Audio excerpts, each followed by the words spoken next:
Hey troops, welcome back to the channel. My name's Ryan. I'm a former commando from the United Kingdom. Today we're going to talk about the media blackout that has been occurring over the past few days in southern Ukraine, specifically Kherson Oblast. It's a massive media blackout. There's no information on the maps. The maps that we use for the updates have been completely They've ceased to put out new information on key locations of both sides, actually, of friendly and foe. And as of which we are struggling to do a bit of an update on the map, but we're going to get into a few articles that might explain better as to why that's been happening. We understand that strategically speaking, it's a very important time with the southern offensive that's taking place in Ukraine at this moment in time. So it's, possibly news that something massive is about to happen within the next 72 hours or so. I believe we're going to see humongous traction. I'm not too sure which way, though. I'm not too sure if it's going to be in favor of Ukraine or if it's going to be in favor of Russia.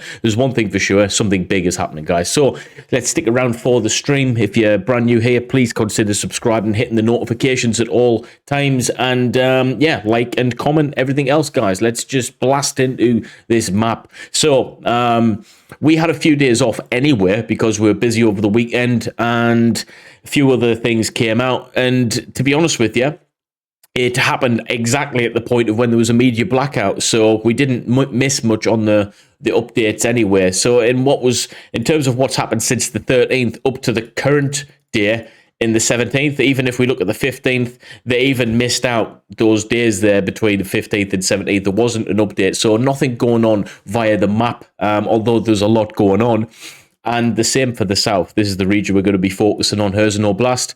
There's nothing happening according to the map, okay? And we understand a lot of information that's been coming out from, Russian military bloggers, Ukraine military bloggers, individuals such as myself and others who do an even better job, Dennis Davidoff and stuff. We've all been given information that's already been out into the news sphere. So it's not as if we've been predicting anything based on information that's only secret to us. That's not the case. Everything is public that we have been disclosing anyway. It's already out there. All we're doing is bringing a different channel and channel it in for you guys to view it from a different perspective, so to speak. So there's nothing new or secretive with these maps. The information that gets updated on them is the information that is effectively accurate and in the public domain as of when we're speaking. And in some cases, we actually relay the information to you guys a little bit later than 99% of the news outlets, okay? Because we're using those sources of information, divulging it, dissecting it, making our own opinions of it, then giving it to you. Sometimes that can happen 1 or 2 days later. But as you can see, nothing happening here in the past few days. Obviously, this territory here was liberated since the 2nd of the 10th.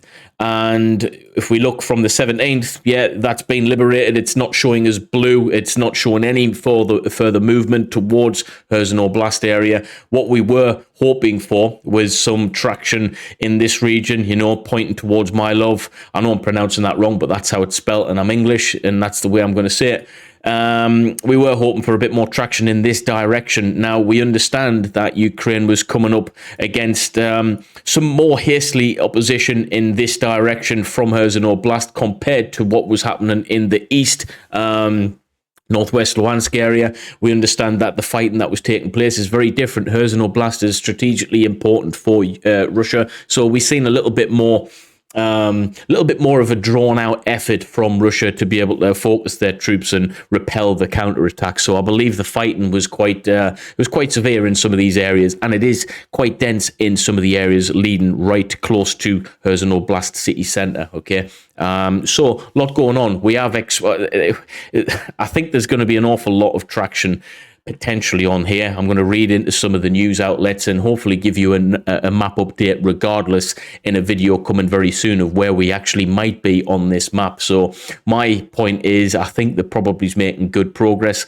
However, they are up against opposition coming in this direction, a little bit more fierce than what we've seen in the north and the eastern areas, guys. Okay, but let's get into this little thing. Now, it's an analysis by Sky News. Make of that as you wish. But I've been reading through this, and there's some key points that I want to elaborate on. I think the information might actually draw a little bit more of a conclusion on what's going on. Now, news blackout in southern Ukraine means something big is going on. Now, I agree with that wholeheartedly. I've been thinking this over the past few days. Something big is going to happen. And this is confirming that. A news blackout in southern Ukraine means something big is going on. Military expert Professor Michael Clark has told Sky News. Professor Clark, former Director General of the Royal United Services Institute, or RUSI for short, said that Ukrainians have conducted a complete news blackout on what is happening in the Kherson Oblast because the Russians are holding a line between those areas, Shinukivka and My Love. We understand that My Love has been, it was pretty difficult to take before the media blackout. We understood that was going to be a bit of a fight, but it looks like it might be more of a fight than we actually originally anticipated, based on the fact that they're holding and withholding and have asked for a complete media blackout, and it's been respected. And the maps that we're using as well are respecting that as well. And that the line that they have been holding onto for over a week now as Ukraine moves south. Really important that they continue to move south. We understand before the media blackout that the traction was in Ukraine's favor, but it was very, very slow movement. Slow is good still in terms of their progress. Obviously, you've got to establish different lines of communication, lines of logistical resupply, X, Y, and Z, to be able to allow your troops to fluently move forward in a manner that doesn't allow them to get too drained out, to get too deprived of medical supervisions and stuff like that. Okay, so it's slow progress nonetheless, but there's other things to this. Now, when the Ukrainians have a news blackout, it means something is going on.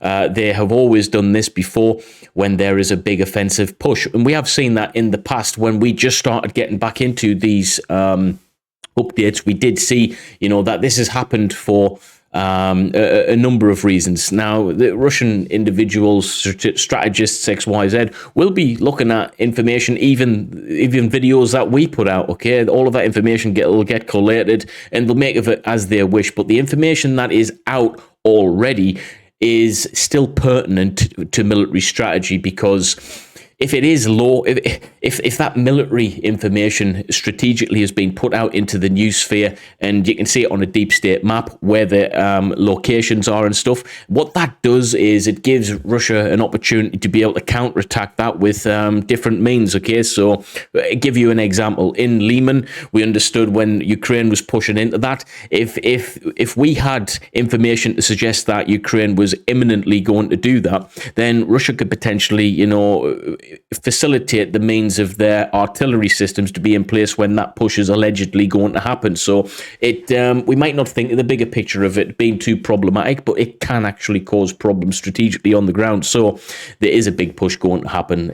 Just the fact that they are doing a media blackout, they don't want anyone to know what's going on the ground. That is just not happening. Okay, so it's quite a big thing, I think, and it does tell a story. The next 48 to 72 hours, they might tell us what's happening. I think that we probably are going to get an update pretty soon, because if we look at the map that we've just been on, it was updated today, albeit they didn't show any movements per se for Ukraine, but what they did do is redefine the front lines that Russia's positions have actually taken, and some of the areas have changed ever so slightly. Those have the lines have deviated. Okay, so tactically speaking, we can understand a little bit more where Russia is placed, but in terms of where Ukraine is placed on the battlefield, we're not going to be able to get any information out for probably the next few days. Now, he also says now for sure something big is happening, and we could be rest assured on that. you know, it's happened in the past, okay, and it's worked. When they've done a media blackout, it's been for a very, very significant reason, and post that reason, we've seen that Ukraine has had massive, massive successes. Now, I started reporting on the Ukraine a little while ago, about 6 weeks ago. I started to do it again, and that was just after another media blackout, and it was massively successful. We've seen what happened with the major counteroffensive in the east, okay, so this works, okay.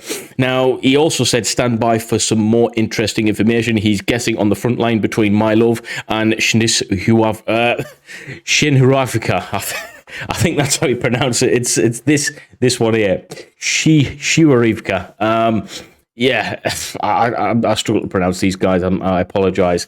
But also, meanwhile, around 100 women, all from the Azovstal Steelworks, have also been released in a prisoner exchange. That's slightly different news, but that's good nonetheless. Around 100 women. I didn't even understand that 100 women were actually held prisoners. I need to look into that a little bit. Showing footage of their release, Professor Clark said these women are all coming out. Some of them are in combats. Right, so they've been fighting on the front lines. My goodness, man.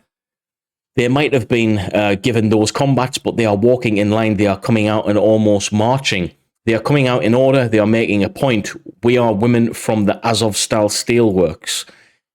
Right, that doesn't make sense. Civilians got mixed up in with the troops towards the end. It was pretty awful, but hey, they are holding their head up. They're coming out, and that's making a point of the Russians and the rest of the world.